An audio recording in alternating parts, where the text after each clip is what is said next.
দেখো তো বন্ধুরা, এটা কি বুঝতে পারছো? বলতে পারবে এটা কি? যাক, তোমাদের সাথে এত হেয়ালি করবো না।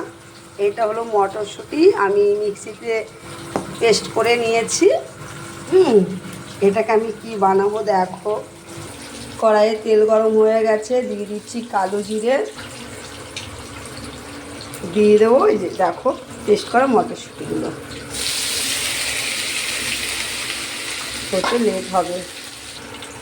দিয়ে দেবো দেখো হলুদের গুঁড়ো, দিয়ে দেবো স্বাদ মতো নুন, আর দিয়ে দেবো স্বাদ মতো চিনি। দেখো দিয়ে দিচ্ছি জিরের গুঁড়ো। আমার অনেক দিদি ভাইরা, মানে সব দিদি ভাইরাই বুঝতে পারবে আমি এটা কি করছি। আর আমি বলেই দিই এটা কি বানাচ্ছি। এর আগেও হয়তো বলেছি, এটা আমি মটরশুঁটির পুর বানাচ্ছি।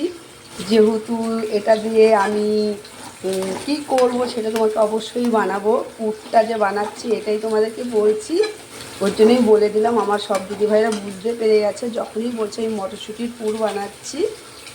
আর দেখো আমি একটু লঙ্কার গুঁড়োও দিয়ে দিচ্ছি। দেখো পুরটা ভালোভাবে হয়ে গেছে। আর এটা দিয়ে আমি কি বানাবো অবশ্যই তোমাদেরকে আমি নেক্সট ভিডিওতে দেখাবো। অবশ্যই তোমরা ফলো করবে।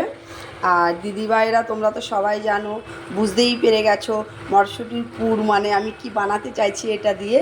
আর অনেক দাদাভাইরাও বুঝতে পেরে গেছে, কিন্তু অবশ্যই জানাবে কমেন্ট বক্সে এটা আমি কি বানাবো। নামিয়ে নিয়েছি দেখো।